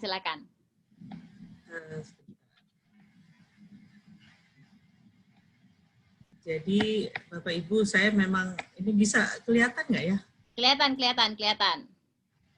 Nah, jadi memang saya melihat peran yang beragam itu tidak terkotak-kotak gitu ya, tapi sebagai satu hal yang terkait satu sama lain. Jadi makanya saya pakai istilah merajut. Saya harus disclaimer dulu, ini tenun ikat karya Mama Dan, sahabat saya di Sumba sana. Jadi kalau lihat kehidupan, nah tadi kan ditanya bagaimana balance. Saya melihat kehidupan ini tuh berbagai peran itu nggak terkotak-kotak, tapi terhubung satu dengan yang lain. Jadi ada urusan keluarga kita, ada masyarakat, ada pekerjaan, antara satu dengan yang lain saling terikat. Ya. Jadi seperti itu. Nah, saya lebih ingin berangkat dari keluarga. Memang tadi ada beberapa pertanyaan kan bagaimana balance. Iya. Paling pertama yang saya lihat adalah kita ini harus memastikan bahwa kita sehat. Kita sehat, saya sehat. Sehingga saya bisa ikut merawat teman-teman, memastikan keluarga sehat. Kemudian bagaimana kerjasama. Kalau kebetulan saya beruntung nih, suami saya orang yang sangat-sangat gender sensitif dan berbagi perannya luar biasa. Kami benar-benar saya bisa menikmati hanya menjalankan kodrat perempuan untuk hamil, melahirkan, dan menyusui. Selebihnya kami berbagi. Jadi ini sangat enak dan hubungan dengan anak-anak juga baik. Nah, soal yang lain adalah prioritas kesehatan fisik, kemudian juga bagaimana membangun suasana nyaman di rumah. Nah, ini mungkin yang kalau kita merujuk pada Bu Risma tadi, kerumitan Bu Risma tentu bisa terbayang tanggung jawab atas jutaan orang, sehingga bebannya luar biasa. Sementara kalau di Komnas, saya hanya 1 dari 7 komisioner, sehingga kami berbagi peran di antara 7 komisioner. Dan kami punya sekjen juga yang juga bekerja. Nah, di luar itu kita punya lingkar. Lingkar paling dekat adalah tetangga. Bagaimana sebelah rumah kita? Bagaimana depan rumah kita? Kebetulan misalnya di kompleks ada lansia. Bagaimana apa yang dibutuhkan oleh beliau? Di luar dekat rumah kita ada warga-warga yang korban PHK. Bagaimana kehidupan mereka? Nah, di sini ada lagi teman-teman sekolah, teman kuliah yang harus kita lihat. Ada teman korban, masyarakat korban yang terus menghubungi juga. Nah, yang di sini saya ada bagi sedikit, sebelah kiri ini kebetulan di kompleks kami bikin pokja sosial ekonomi. Jadi kalau tadi Mas Galang ya bilang kita membantu orang bukan sekedar membantu orang, tapi kita juga membantu diri kita. Betul itu, karena di situ kita merasa juga feel good gitu ya kalau bahasa teman-teman. Jadi ada program bagi sembako selama sudah sebulan ini ada 3 kali, kemudian juga menyediakan makanan waktu sebelum bulan puasa, tapi sekarang selama bulan puasa buka puasa. Jadi sudah 40 hari nih. Jadi doakan bisa terus bagi warga sekitar dan juga termasuk untuk teman-teman ojek nih, Mbak Ika. Jadi mereka juga bisa dapat, ada supir bluebird juga yang makin sepi usahanya.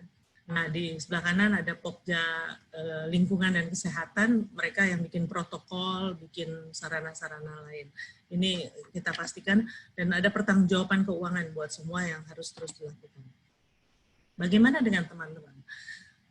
ada lagi kawan-kawan yang harus kita cek bagaimana kondisi kawan-kawan kita sendiri, tapi bagaimana kita sama-sama bekerja. Alumni Tarakanita misalnya bergerak untuk menyediakan nutrisi tambahan bagi tim medis di sekitar Jabodetabek. Ada lagi yang bekerja menyediakan APD. Tapi juga ada teman-teman lain, misalnya saya punya kelompok, saya bergabung dengan kelompok urban farming. Jadi yang diceritakan Bu Risma tadi udah kami jalankan beberapa bulan. Nah, 2 bulan terakhir menjadi sangat intensif, berbagi benih, bertukar-menukar ilmu, mengurus dan menanam segala yang bisa kita makan di halaman kita, di trotoar, dan berbagi kepada tetangga juga. Ini hal yang udah berjalan cukup panjang. Nah, bagaimana dengan Komnas? Komnas ini kan bukan pemerintah. Komnas adalah lembaga negara yang fungsinya kalau bahasa itu auxiliary bodies. Lembaga negara independen kalau bahasanya pakar dari UGM, Mas Gal. Jadi fungsi utama pemajuan penegakan HAM, dan kami melihat ada isu-isu lain yaitu kelembagaan. Bagaimana kondisi internal yang bagaimana staf kondisinya, bagaimana anggota, bagaimana juga kerjasama strategis bisa berjalan. Jadi ada hal-hal yang terus dilakukan. Kalau dibalikan ke pertanyaan tadi tentang apakah ada data, pertama bagaimana menyeimbangkan kehidupan ini. Kalau Mbak Brigita bisa dilihat bahwa yang paling utama kan kita membagi waktu. Ya. Jam kerja ya kerja. Ketika ada jam di luar kerja, prioritas memang pada urusan rumah. Tapi kalau memang ada urgent matters, ada orang yang lagi kena penangkapan mendadak atau apa, ya harus direspon juga gitu. Nah ini keluarga sudah maklum nih, kalau lagi serius kayak gitu ya harus bisa tetap respons. Ada telepon tiba-tiba orang menanyakan macam-macam. Nah satu itu balance itu. Kita dapat kemewahan kalau yang di Jakarta kan. Biasanya di perjalanan 1-2 jam. Kalau sekarang 1-2 jam itu bisa dipakai untuk menambah waktu di rumah. Jadi ini luxurious yang harus dinikmati. Nah, bagaimana dengan KDRT? Kebetulan memang dalam konteks ini pengaduan pastinya lebih banyak ke Komnas Perempuan kalau KDRT. Karena biasanya korbannya perempuan. Belum ada kan Mas Galang korban KDRT laki-laki. Dan mudah-mudahan nggak ada juga. Jadi memang kebanyakan ke perempuan yang mengalami. Oleh karena itu lebih banyak ke Komnas Perempuan dan Anak, KPAI, Komnas Perlindungan Anak Indonesia. Saya kebetulan belum tahu datanya, tapi saya bisa cek dengan teman-teman nanti kalau ada pertanyaan. Pembatasan bagaimana pemenuhan kebutuhan. Nah ini memang kewajiban negara. Ya. Kewajiban negara dan korporasi juga. Tapi dalam konteks ini, kayak tadi dibilang sebelumnya juga oleh Bu Risma, Pak Galang, ada sebenarnya di Indonesia kan kita juga punya tradisi social solidarity ya, solidaritas sosial. Oleh karena itu, saya rasa teman-teman alumni ITS ini juga luar biasa nih, ada Mbak Karin yang terus membantu menggalang banyak dukungan dan bisa berbagi dengan banyak pihak, dan itu bisa sangat membantu teman-teman warga-warga yang kesulitan. Jadi kayak di kami, di kompleks kami bekerja sama dengan RT dan ibu-ibu yang juru jentik ya, untuk ngecek apakah semua warga yang korban PHK dan lain-lain dapat nggak bantuan. Ternyata sebagian besar tidak dapat bantuan daftarnya Kemensos. Nah, akhirnya itu yang kita coba penuhi. Jadi mengajak warga tetangga untuk mengumpulkan sumbangan bagi tetangga kita yang lain. Ada hal seperti itu yang bisa dilakukan. Jadi jangan hanya bergantung pada negara saat ini, meskipun memang itu kewajiban negara, tapi kita bangun juga solidaritas sosial pada saat ini. Kemudian bagaimana dengan pelanggaran HAM atas ini ya, kesehatan. Iyalah kalau soal itu memang iya, informasi, hak atas informasi, dan bagaimana ketegasan.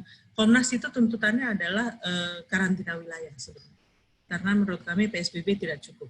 Tapi pemerintah memutuskan PSBB dengan berbagai pertimbangan lain. Nah, ini harusnya dibarengi dengan ketegasan Pemda-Pemda. Pemda-Pemda yang harus bergerak lebih tegas untuk hal ini. Itu aja catatan dari saya dulu, nanti mungkin berkembangnya jadi banyak ya. Ya, nanti pasti akan ada pertanyaan-pertanyaan betul. lain. Jadi saya rasa itu dulu. Ya, baik, kita geser. Mbak Ika, monggo Mbak Ika. Saya stop share, nanti bahan saya kirim aja ya. Mbak. Siap, matur nuwun. Neng Sandra, monggo Neng Ika. Keren banget sih Mbak Sandra, merajut peran. Wow. Saya bingung saya jawabnya gimana. Tadi kan kalau pertanyaannya, iya.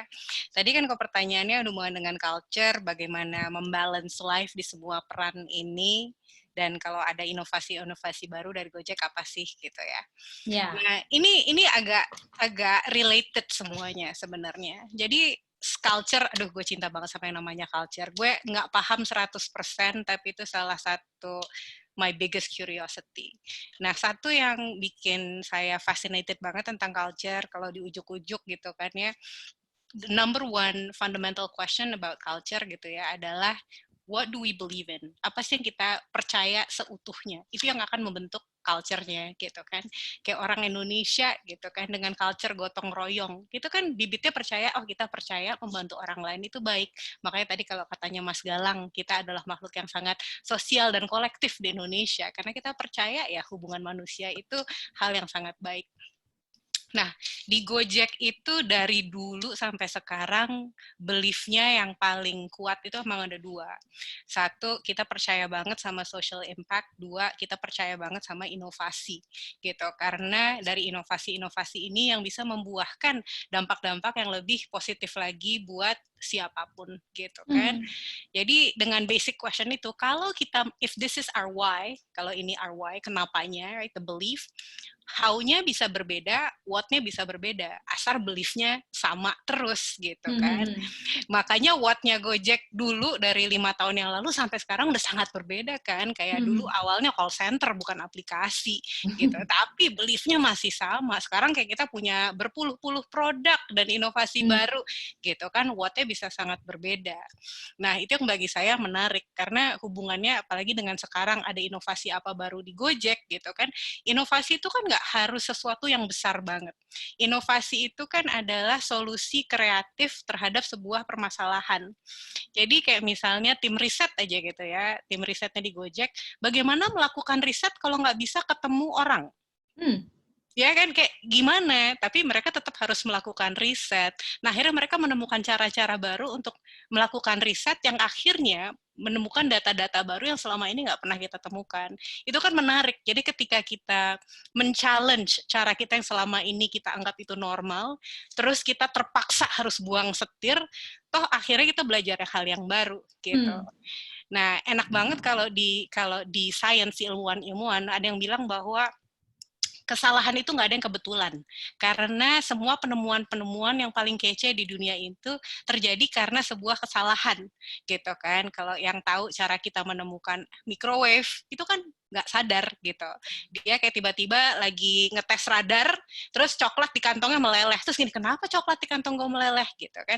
Kalau dia persepsinya cara berpikirnya bukan cara berpikir ilmuwan, mungkin dia baper, tuh kan coklat gue meleleh di kantong gue gitu. Tapi karena di ilmuwan gini, apa yang menyebabkan coklat gue meleleh?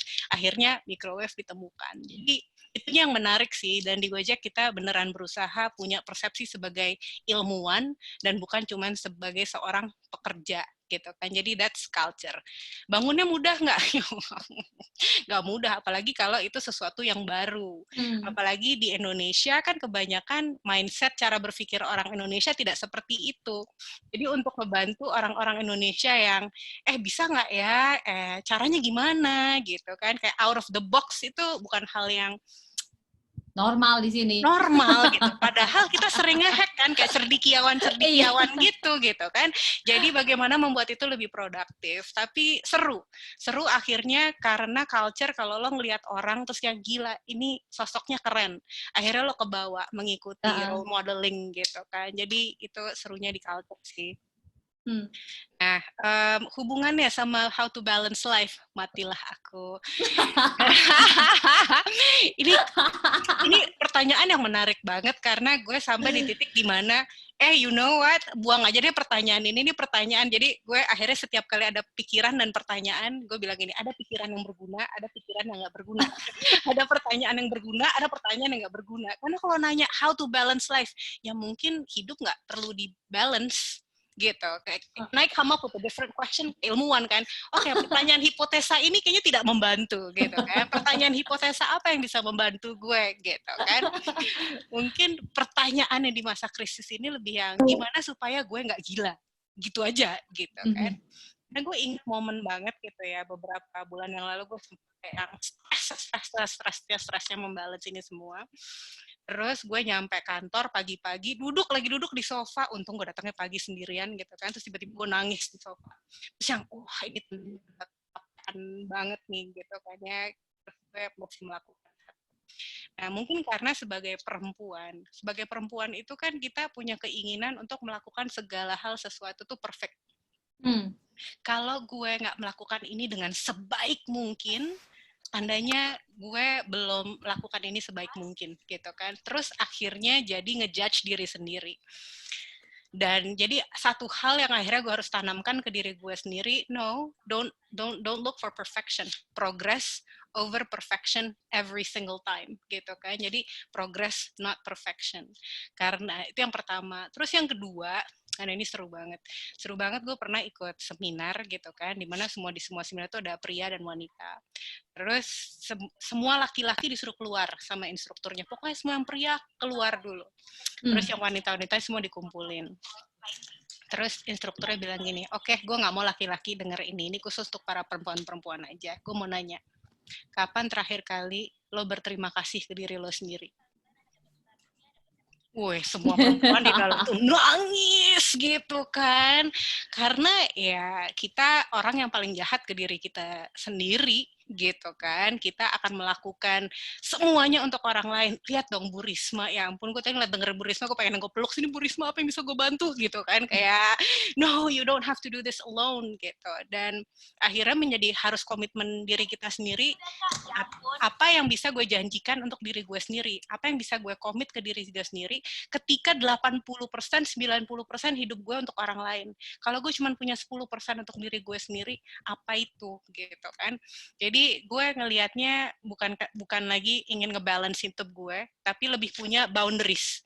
Dan boundariesnya itu, oke, fine, kalau 90% hidup gue mau gue dedikasikan orang lain, I'm happy with that, karena itu memberikan gue sense of purpose gitu. Tapi kalau ada 10% dari hidup gue yang gue pengen janji dan itu buat gue, karena kalau gue gila, gue nggak bisa melakukan 90% itu. Jadi 10% itu apa yang bisa gue janjiin ke diri gue sendiri. Dan itu kan juga cara berpikir inovasi kan, fokus kepada what can I do. Gue suka banget kalau gue ngobrol sama tim gue adalah sangat percaya dengan seni kepepet. Karena semua makin yang paling kalau kita kepepet. Yes, bener gitu kan. Oke, ini udah kepepet. Kita paling kreatif kalau kita kepepet. Nah, masa pandemi ini kan kayak kepepet gila-gilaan kan. Jadi bisa satu dipakai untuk mengasihani diri sendiri, atau satu lagi untuk kalau ini bisa kreatif mungkin di masa kepepet seperti apa. Jadi memaksa pikiran gue untuk kita ngarah ke sana yuk gitu, bisa kreasi apa. Gue ngeliat tim gue aja gila sih, mereka udah banyak yang jualan kue, nanem, terus bikin bisnis baru. Segala macam jamu dibuat. Asli, tiap hari gue dapet kiriman makanan, tanaman, apa segala macam, karena mereka selalu berkreasi aja di rumahnya gitu. Jadi bagi gue ya banyak-banyak berkah di masa pandemi ini kalau kita mau ngelihatnya gitu kan. Nanti Pak psikolog bisa lebih menjelaskan hal tersebut. Oke. Jadi luar biasa sekali, harus melihat segalanya ini dari sisi yang baik-baik saja supaya kita ini tetap waras, istilahnya seperti itu. Benar ya, waras aja. Nggak usah ambisius gitu. Saat kalau di krisis lo waras aja itu udah sebuah achievement terbesar. Hiduplah untuk hari ini dulu, karena besok belum tentu kita masih hidup di masa krisis ini. Mas Galang gitu nggak? Iya, baik. Jadi tadi pertanyaan untuk saya bagaimana caranya agar tetap waras gitu ya, agar gak gila gitu ya. Nah, ini kebetulan saya juga ketika saya diminta untuk mengisi forum ini, saya melihat sosok wanita yang paling powerful dalam hidup saya, yang paling dekat itu adalah istri dan ibu saya gitu ya. Saya melihat dari ya karena itu mereka adalah dua wanita yang saya tahu persis dari bangun sampai tidur lagi gitu ya. Saya lihat pagi-pagi itu yang sudah menyiapkan sarapan untuk anak, kemudian ketika WFH ini kemudian ngurusin tugas-tugas sekolah anak, kemudian sempat menanyakan kepada saya, kamu nanti siang mau makan apa gitu ya. Dan kalau saya juga sangat memodel suami Bu Sandra yang kemudian kita berbagi tugas. Saya pun juga berbagi tugas, misalkan saya akhirnya tanya ke istri saya, sayang apa yang bisa saya bantu gitu ya, sayang apa yang bisa saya bantu, karena saya merasa seperti jadi mualaf penghuni rumah gitu ya, karena biasanya saya selalu keluar kota kerja gitu ya, sehingga saya kadang-kadang nggak paham ini saya di rumah mau ngapain gitu ya. Nah kemudian akhirnya saya dikasih tugas nih untuk nyapu-nyapu, kemudian untuk cuci piring. Nah, tapi yang saya lakukan adalah ketika saya cuci piring ya, saya masih keingat kerjaan di kantor dong. Saya masih ketika saya nyapu, saya masih keingat kerjaan di kantor, sehingga kemudian saya nyapunya itu nggak tuntas. Mungkin masih ada pojok yang masih belum bersih, piring yang masih ada busa sabunnya, dan itu memang kadang-kadang bikin istri saya, jadi ini kamu niat bantu apa akhirnya ngasih aku kerjaan lagi gitu ya. Nah dan ini yang kemudian saya mikir, ini wah ini hebat banget nih istri saya, hebat banget ini para wanita-wanita ini ya. Kayak terus saya juga baca-baca nih di jurnal yang terkait dengan neuroscience, karena kebetulan basic saya juga neuroscience. Nah setahu saya kalau ada orang ya yang melakukan satu aktivitas, itu kan berarti dia akan merekrut beberapa bagian otak ya. Nah setahu saya, dalam sejarah sains saya, orang yang merekrut beberapa bagian otak sekaligus itu adalah penderita epilepsi. Nah, saya kemudian, kok ini normal-normal aja? Apa yang ada dalam sistem neural wanita yang membuat saya juga kagum gitu ya. Nah, ini saya boleh share PowerPoint saya ya, dan ini sekaligus juga mungkin akan menjawab sedikit pertanyaan terkait dengan balance tadi. Jadi di sini saya melakukan investigasi tentang multitasking itu sebenarnya ada nggak sih? Apalagi di sini multitasking pada pemimpin wanita. Nah, di sini saya melihat bahwa ada beberapa studi tentang studi psikologi, studi neuroscience, dan studi manajemen. Di sini terkait dengan sebenarnya gaya pemimpin wanita itu seperti apa sih? Apakah cocok dengan kondisi bisnis saat ini gitu ya? Nah, yang saya dapatkan dari studi psikologi, dan di sini ada studi dengan 488 partisipan dari banyak sekali negara. Dia ditanya nih, ini laki-laki dan perempuannya seimbang jumlahnya. Mereka ditanya, how good do you think you are at multitasking? Dan di sini ada perbedaan bahwa ya di sini ya 80% dari partisipan itu mengatakan bahwa 50% dari partisipan itu mengatakan bahwa multitasking itu ada. Memang sesuatu yang real ya. Nah, dari 50% itu ya, dari mereka yang percaya bahwa ada multitasking dan ada perbedaan gender terhadap multitasking itu, 80% mengatakan bahwa wanita itu lebih multitasking daripada laki-laki. Nah, ini konsisten di banyak negara kecuali di US. Saya nggak tahu apa yang salah di US, tetapi di sini satu-satunya negara yang mengatakan bahwa laki-laki itu lebih multitasking daripada wanita.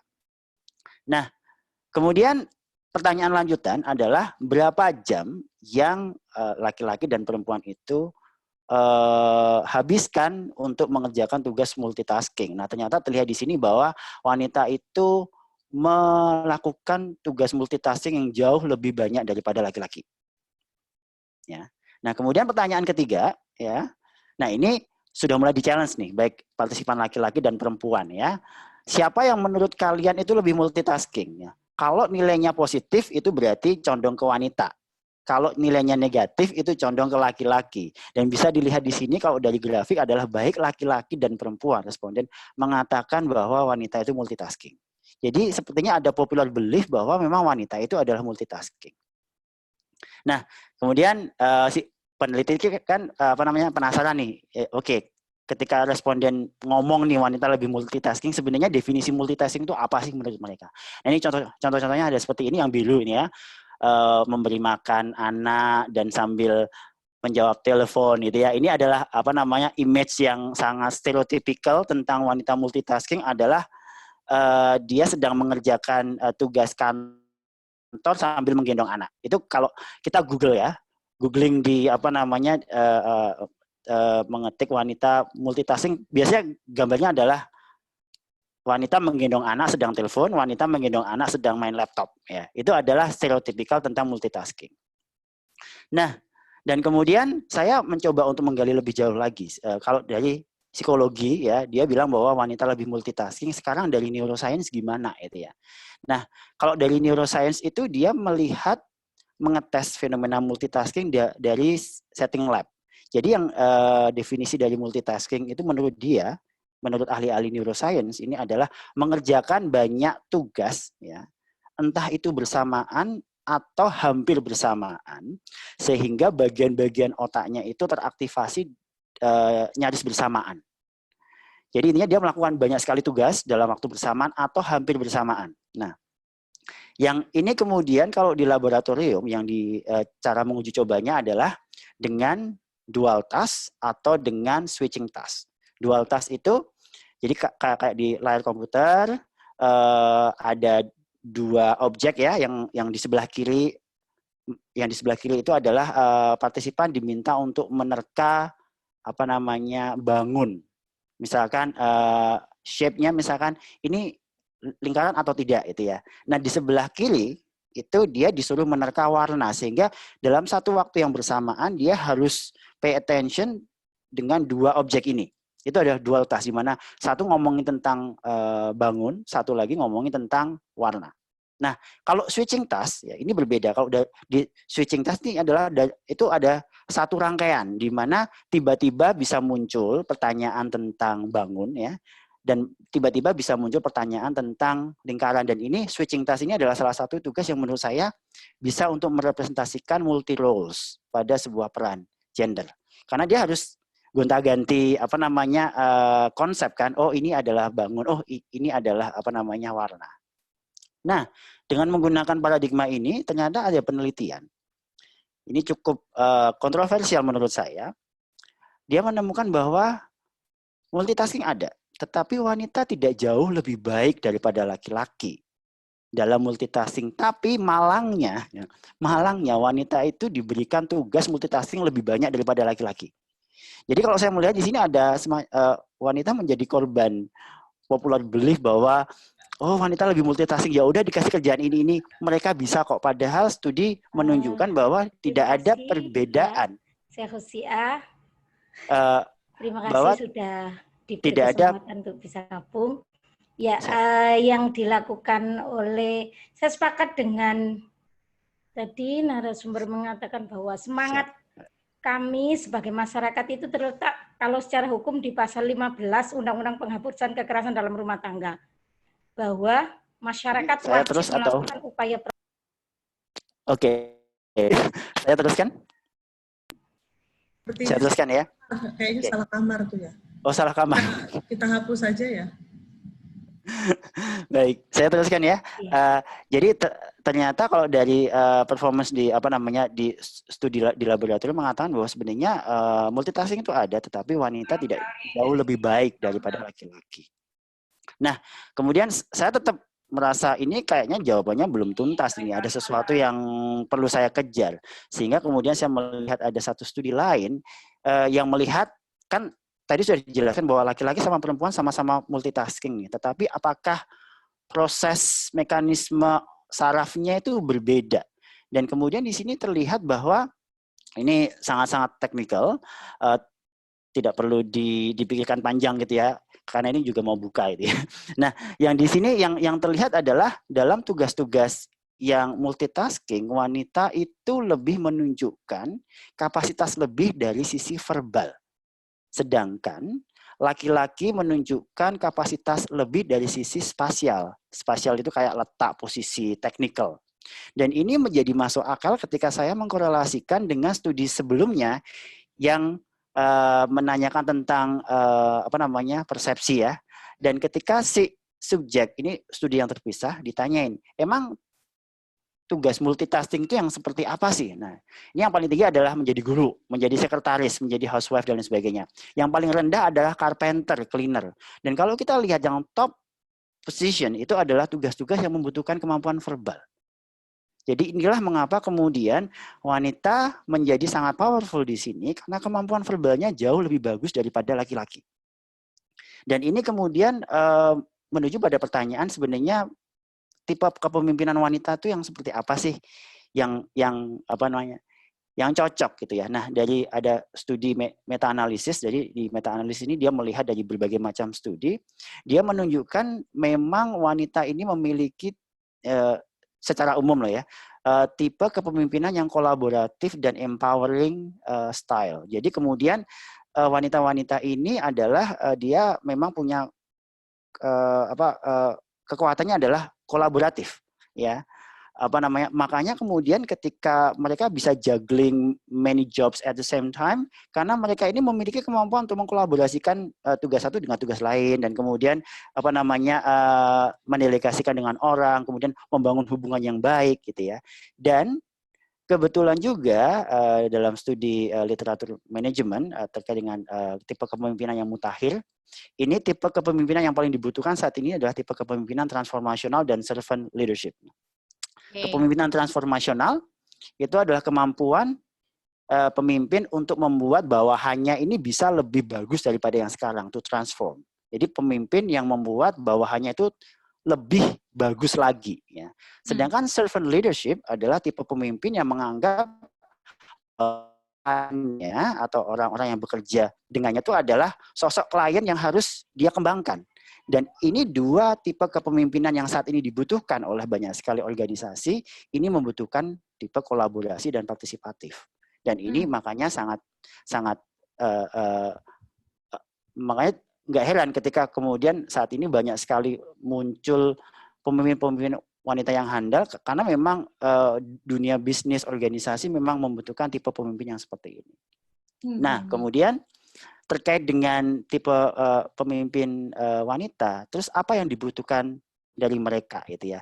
Nah, memang yang dibutuhkan jelas adalah well-being. Tadi ketika Bu Sandra bilang bahwa saya enak karena partner Bu Sandra itu sangat mau untuk berbagi peran. Nah, ini yang kemudian disebut sebagai social support. Nah, memang kemudian social support itu sangat dibutuhkan bagi pemimpin wanita. Ya.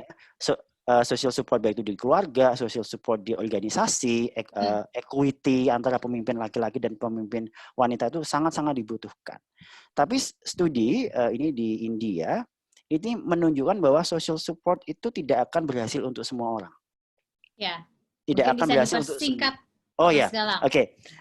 Jadi di sini dibutuhkan yang namanya psychological capital. Psychological capital di sini adalah kita kemampuan untuk kita memiliki keyakinan bahwa masa depan itu baik. Kita punya keyakinan untuk bisa mengontrol diri sendiri, sehingga kemudian orang-orang yang memiliki psychological capital yang tinggi, pemimpin wanita yang memiliki psychological capital yang tinggi, ini akan sangat diuntungkan dengan social support. Nah, sehingga ini untuk merecap saja dari yang saya dapatkan di sini adalah wanita tadi di studi tidak lebih multitasking daripada laki-laki, tapi sayangnya mereka selalu pada posisi di mana mereka menghabiskan waktu multitasking lebih banyak. Jadi kayak ada ketidakadilan di sini. Kemudian mereka menggunakan tipe kolaboratif, dan sangat penting untuk pemimpin wanita memiliki psychological capital. Nah, ini mungkin untuk memberikan beberapa pandangan terkait dengan balance ya, karena memang ketika kita tahu bahwa pemimpin wanita sangat jago dengan kolaboratif, itu yang kemudian selalu diasah. Jadi memang bebannya luar biasa sekali, bukan hanya ngurus keluarga, tapi juga ngurus bisnis, termasuk juga ngurus komunitas, dan lain sebagainya. Tapi saya mau minta closing statement dari seluruh narasumber kita pada sore hari ini. karena memang sudah mulai jam 5, ini jam krusial untuk nyiapin takjil dan teman-temannya, begitu kan ya. Karena sekalipun berbuka dengan yang sekarang itu penting, berbuka dengan yang manis itu juga lebih penting. Baik, saya minta closing statement dari narasumber. Saya persilahkan terlebih dahulu kepada Bu Sandra dalam kaitannya mengenai managing crisis between roles in life. Silakan Bu Sandra. Terima kasih banyak Mbak Brigita. Senang di sini. Saya sebenarnya ada di bahan presentasi di halaman terakhir itu saya kasih catatan ya. Jadi ada, bentar nih, ada satu poin di mana saya melihat bahwa bagaimana kita bisa merajut dengan nyaman dan pada saat yang sama menghasilkan kerja. Yang pertama, saya melihat bahwa kita harus selalu mengupayakan bersikap positif. Bu Risma juga menceritakan ya, sering bersyukur, kita juga bahagia itu kan yang tentukan kita sendiri, bukan orang lain. Juga percaya pada Yang Maha Kuasa, siapapun Tuhannya ya, kita tidak mengatur kepercayaan orang.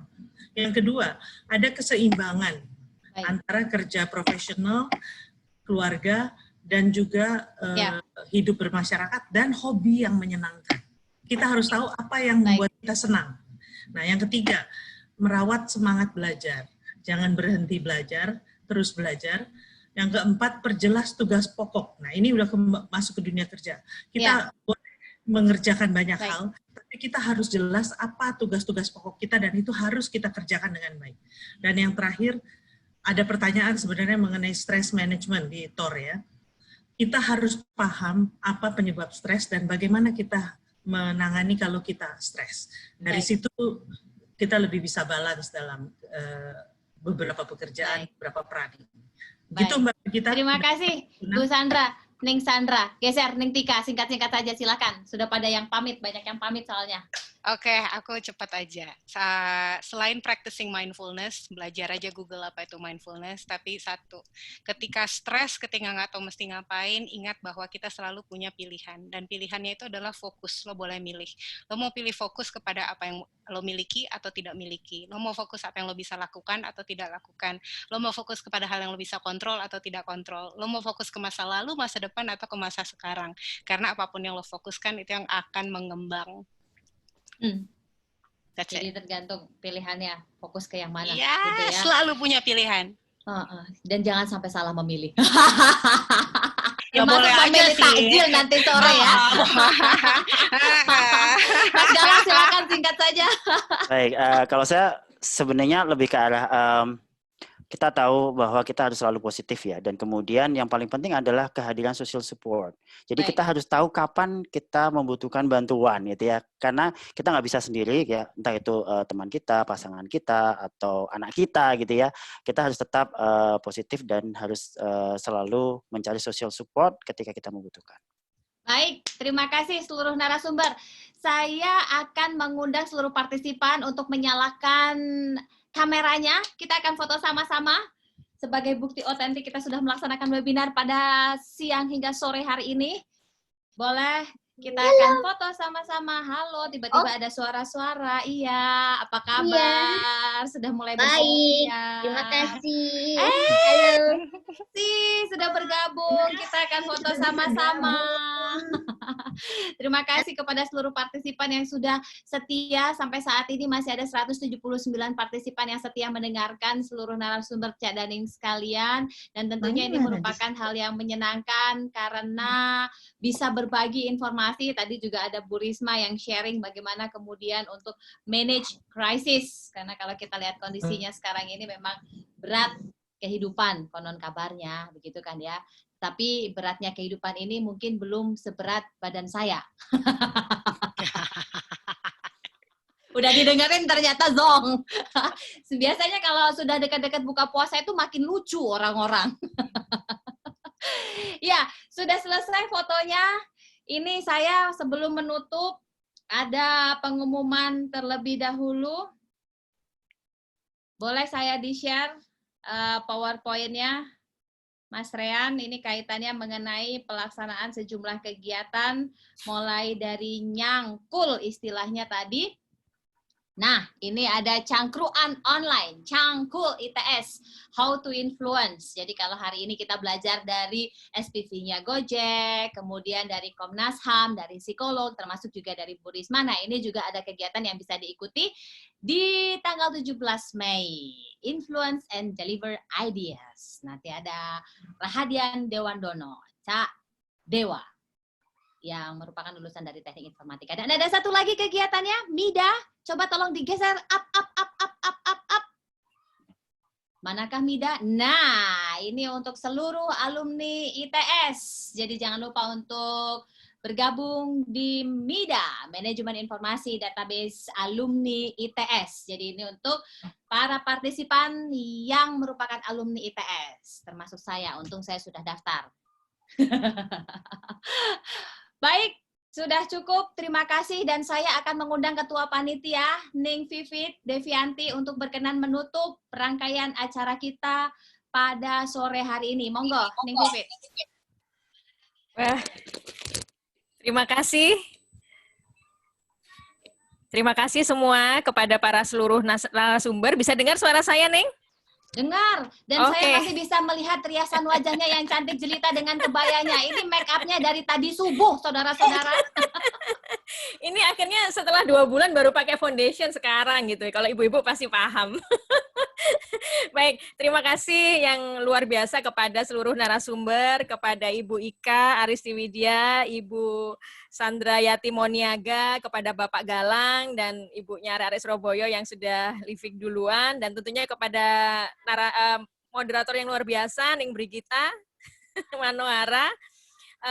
Kami dari panitia mengucapkan sekali lagi terima kasih sebesar-besarnya kepada seluruh narasumber dan tentunya juga kepada seluruh peserta yang masih bertahan ya, dari 250, 400 sebenarnya yang mendaftar, 420 yang mendaftar sampai kita close karena saking banyaknya.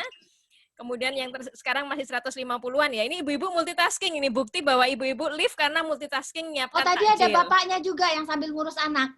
Ngurus anak ya, luar biasa. Terima kasih untuk panitia juga yang sudah bekerja keras beberapa hari ini, buat Ning Karina yang sudah menghubungkan kepada seluruh narasumber, luar biasa. Yang pasti perempuan mendukung perempuan, kita tetap selalu harus waras ya.